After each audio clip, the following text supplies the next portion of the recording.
So you're thinking about moving to San Francisco. Well, California is the Golden State, but all that glitters is not necessarily gold. There are, of course, some negatives, and if you're considering moving here from out of the area, especially from places like Illinois, Michigan, New York, or Pennsylvania, where a good number of people that I'm working with right now are coming from, I want you to know some of the cons of living here prior to making your move so you can be well informed and well prepared. So let's talk about the 10 cons of living in San Francisco. Let's get into it right now.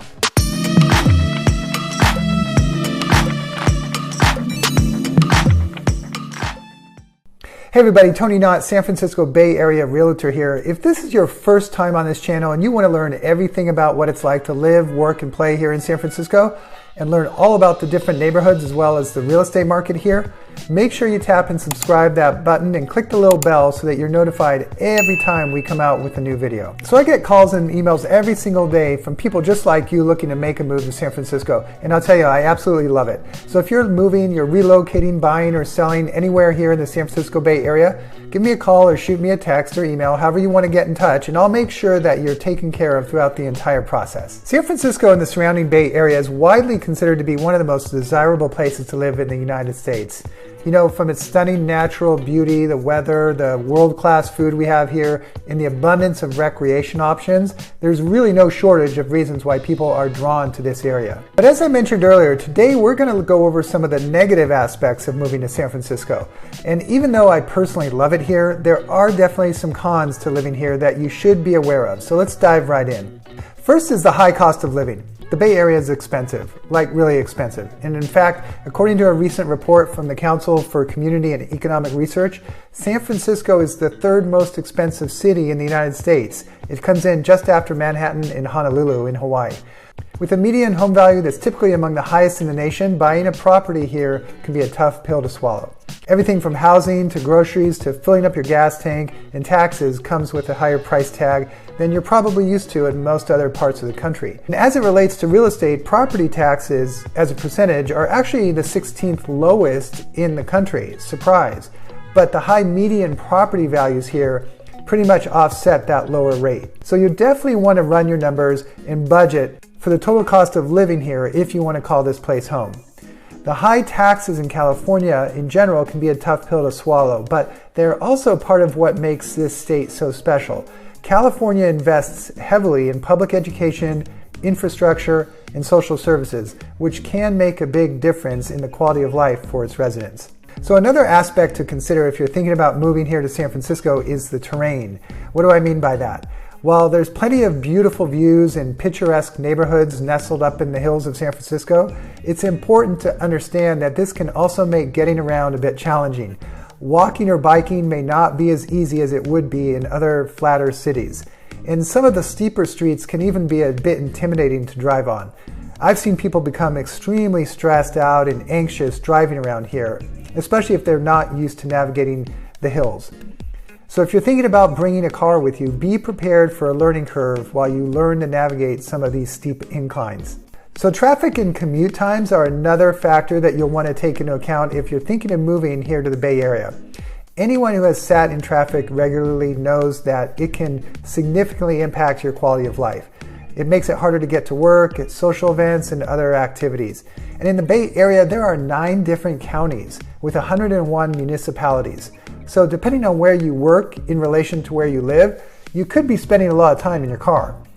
Highway 101, which runs north-south from San Francisco all the way down to Silicon Valley, is notorious for its bumper-to-bumper traffic during rush hour. If your commute involves crossing the Bay Bridge, it can also take up a lot of time during peak traffic times.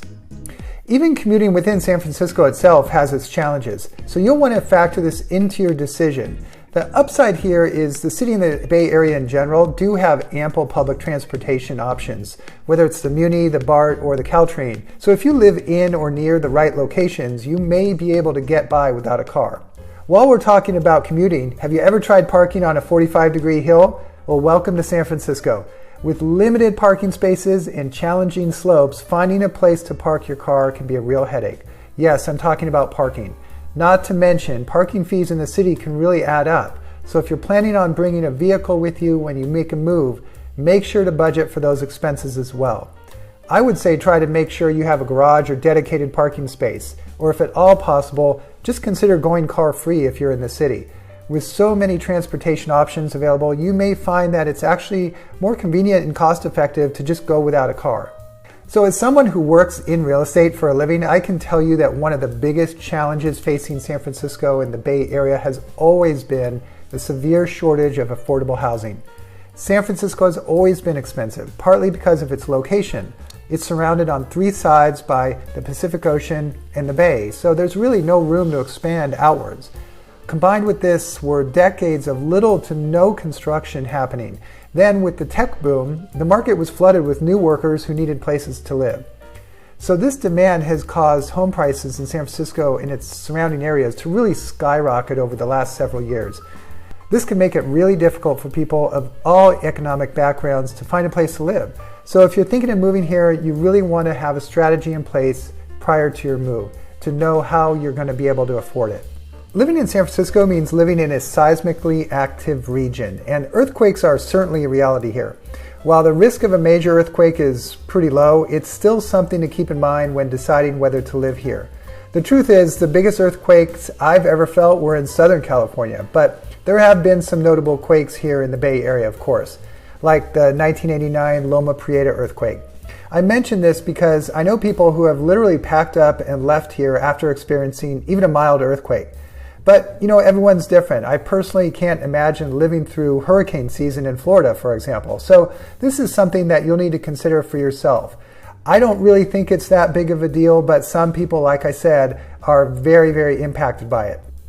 One of the most visible downsides of living in San Francisco is the large homeless population. Homelessness is really a complex issue. It requires a multifaceted approach, and the city has been working for a very long time to address this issue. But it's still a major challenge that can impact your daily life, let's be honest. Homelessness has always been an issue here, but like everywhere in the US, it's gotten worse in recent years due to the pandemic, high rents and housing prices, and a host of other factors. It also impacts some areas of the city more than others, such as downtown and in the Tenderloin. But it's still something to consider if you're thinking of moving here. There is no great solution to this. It's been going on for years, if not decades, as long as I've lived here since the early 90s. Some neighborhoods in the Bay Area have undergone rapid gentrification in recent years, which has led to the displacement of longtime residents and changes to the community. This can be a controversial issue, of course, and it's something to be aware of if you're considering moving to San Francisco. Gentrification can be a challenging issue to navigate, but it's important to recognize that change is a natural part of life in any city. If you're concerned about gentrification in your neighborhood, consider getting involved with a community organization or advocacy group that works to support affordable housing and other issues that are related to gentrification. While the Bay Area has a generally mild climate, it's not for everyone. So meet Carl, no, not a person, but the city's famous fog. While it can be picturesque and add to the city's charm, it also means cooler temperatures and less predictable weather. Depending on where you live, you could experience a wide range of temperatures and climates. For example, San Francisco is pretty mild year-round, but the summers can actually be pretty darn cool, as the hotter temperatures in the East Bay pull in the cooler air from the Pacific Ocean, which can make for some really chilly days in the middle of July or August even. On the other hand, the East Bay, Marin County, and wine country up in Sonoma and Napa, as well as down on the peninsula like in San Jose, can be quite hot in the summer, with temperatures even getting into the 90s. If you're concerned about the climate, feel free to reach out and I can help you consider which neighborhoods in San Francisco and microclimates might be the best fit for your needs. Finally, one of the biggest challenges facing San Francisco is the limited amount of space available for growth and development. This applies more to the city than other parts of the region, as it's already densely populated and there are really few opportunities for new housing development projects. The issue of space should also be considered if you're coming from an area with large parcels of land, because living here will likely feel a little bit more cramped. In San Francisco, for example, it's pretty rare to find a huge backyard or outdoor space. So if you're used to having a big private yard, it might be something worth considering. The alternative to that, of course, is the outdoors. San Francisco is home to some of the most amazing natural beauty in the world and its surrounding areas as well, with acres of redwood forests and parks, miles of coastline, and national recreation areas throughout the entire area. For example, when I lived in the Sunset, we were a couple blocks from Golden Gate Park. So really, we considered that our backyard. Really, no matter what size space you have, you'll always have a lot of outdoor options to choose from here. There's literally a park within a few blocks of almost any neighborhood. One thing to keep in mind is that while some of these cons may seem daunting, they don't necessarily apply to everyone. So for example, if you're retired or you work remotely and don't need to worry about commuting to work, then traffic may not impact you as much.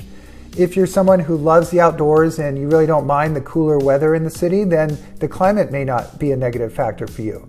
So in the end, it's really all about weighing the pros and cons and deciding what's most important to you.